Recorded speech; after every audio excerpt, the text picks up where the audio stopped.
सिख संगत अपने आप को चलाएगी और वो आपके प्रश्नों का जवाब देगी। अगर सिख संगत के बारे में कुछ गलतफहमी कहीं पर है तो उसको दूर करना उनका काम है। दोनों तरफ से अगर हमको पूछा जाएगा, कोई सहायता के लिए कहा जाएगा, हम करेंगे। लेकिन ये सवाल आपका सिख संगत के लिए है, उन्हीं को उसका जवाब देना चाहिए। संघ में अपने मर्जी से लोग आते हैं और एक बार जिसको हम स्वयंसेवक कहते हैं उसको हम स्वयंसेवक वो नहीं है ऐसा मानते नहीं। संघ में स्वयंसेवक को निकाल देने का अधिकार केवल सरसंघ चालक को है और मेरे पहले 5 सरसंघ चालक हो गए, किसी ने अभी तक उसका उपयोग किया नहीं, क्योंकि इन बातों पर निकालना वगैरह इन बातों पर हमारा विश्वास नहीं। भाई अपने समाज के सब लोग हैं, सभी लोग हैं, जो स्वयंसेवक है वो भी है और जो अभी स्वयंसेवक नहीं बने वो भी अपने ही है। जितना बन सकते हैं उनको अच्छा करना चाहिए और लेना और निकालना ये क्या, हम सबका जोड़ने का काम कर रहे हैं और जोड़ के अच्छा बनाने का काम कर रहे हैं। अच्छा नहीं बना तो उसको तोड़ेंगे क्यों, अच्छा बनाएंगे, तब तक उसको सेफ डिस्टेंस पर रखेंगे। इतनी बात हम करते हैं, निकालने की बात हमारे यहाँ नहीं होती। किसी को लगता है कि हम बाहर चले जाए संगत तो वो जा सकते हैं, हमको कोई दिक्कत नहीं, लेकिन हम उसको नहीं कहते कि वो बाहर गया है, हम उससे अपना संबंध तोड़ दें।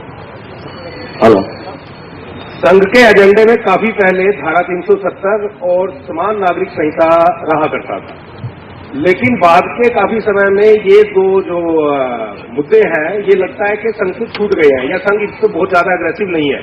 तो अब क्या संघ के एजेंडे में है ये दोनों मुद्दे? एजेंडे में का मतलब क्या है, ये संघ के विचार के मुद्दे हैं, अभी भी है, उस समय भी थे।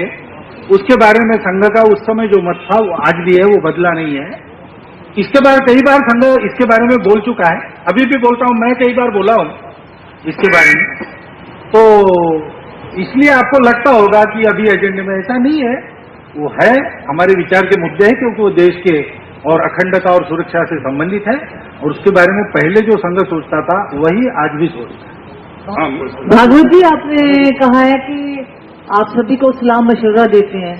पीछे बीजेपी में काफी उथल पुथल हुई तो सभी सीनियर लीडर्स आपकी तरफ भागे, और वैसे है दूसरी बात ये है, तो उसमें क्या बीजेपी वाले सिर्फ आपसे सलाह मशवरा करने के लिए आते हैं? दूसरी बात ये है कि आपके जो आरएसएस के वॉलंटियर्स हैं उनका मेन काम क्या है? क्योंकि आप ना तो पॉलिटिकल पार्टी हैं, ना ही आप किसी कोई आपकी धार्मिक संस्था है, तो इसमें प्लीज बताइए कि आपके ये जो वॉलंटियर्स हैं वो क्या करते हैं, उनका क्या काम है? तो बीजेपी के लोग हमारे पास केवल सलाह मशवरा के लिए आते हैं, क्योंकि हम और क्या कर सकते हैं, हमारे पास है कुछ नहीं। हम सलाह दे सकते हैं, अच्छी सलाह दे सकते हैं। हमारे स्वयंसेवकों का काम है दोस्ती करना और सबको शाखा में लाना।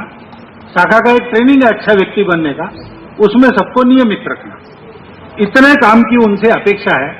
बाकी कुछ काम समाज के हित में करना वो चाहे तो करे, न चाहे तो न करे। संघ की अपेक्षा उनसे इतनी है कि वो अपनी दोस्ती समाज में बढ़ाए, स्वयं अच्छा रहे और अपने संगति से और संघ के शाखा में लाकर लोगों को अच्छा बनाए। भागवत सर, मुझे ये पूछना है कि आपने कहा मंदिर आंदोलन से आरएसएस सदैव जुड़ा था। मंदिर आंदोलन में जुड़े रहने वाली बात है, तो मंदिर तो आज तक नहीं बन पाया है। और दूसरी चीज जो बनाने के उसमें कर्णधार थे उस समय, वो कल्याण सिंह उस समय मुख्यमंत्री भी थे और उनकी विशेष उनका योगदान था, उनसे भी आरएसएस ने और बीजेपी ने किनारा कर लिया। तो ऐसी स्थिति में जब आज वो सिर्फ बीजेपी की तरफ मुखातिब है, आरएसएस से भी वो संपर्क में है, तो ऐसी स्थिति में कल्याण सिंह जैसे लोग जो मंदिर आंदोलन के एक मेन कर्णधार थे, तो ऐसे लोगों के साथ में बीजेपी और आरएसएस का क्या रुख रहेगा?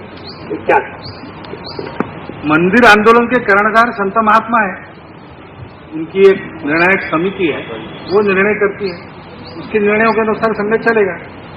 जहां तक कल्याण सिंह जी का सवाल है, संघ के बारे में क्या करना क्या नहीं करना, उनका अपना सवाल है, वो तो संघ के तहसील कार्यवाह रह चुके हैं पूर्व में। जैसा मैंने अभी कहा, संघ के स्वयंसेवकों के बारे में संघ क्या सोचता है, वैसे ही हम उनके बारे में सोचते हैं। भागवत जी, मैं अशोक कुमार हूँ, नई दुनिया से। हम एक तरफ कहते हैं कि महिलाएं और पुरुष समान है, तो महिलाओं को संघ की शाखाओं से दूर क्यों रखा जाता है? दूर नहीं रखा जाता, उसका एक इतिहास है। ये सवाल लेके डॉक्टर हेडगेवार के पास एक महिला आई कि आप समाज को संगठित करना चाहते हो, 50% तो महिला है, वो आपकी शाखा में नहीं आएगी तो कैसे होगा। अब वो जो समय था 1934-35 की बात, उस समय तो अपने समाज में इतना नहीं था खुलापन, तो कुछ कठिनाई थी। तो डॉक्टर हेडगेवार ने कहा कि बात तो आपकी सही है, लेकिन हम तो इसको कर नहीं सकते आज की स्थिति में, कोई महिला करेगी तो हम मदद करेंगे। तो उन्होंने एक काम शुरू किया और उन्होंने संघ से बात करके ये मनवा लिया कि देखो महिलाओं का संगठन हम करेंगे, आपको नहीं करना, आपको हमारी मदद करनी है। पुरुषों का आप कीजिए, हम नहीं करेंगे, हम पैरेलल चलेंगे, दोनों एक दूसरे की मदद करेंगे। उसके अनुसार राष्ट्र सेविका समिति नाम का संगठन महिलाओं का संगठन करने का काम इसी तंत्र को लेकर कर रहा है, उसको हम मदद करते हैं, उस करार का हम सम्मान करते हैं।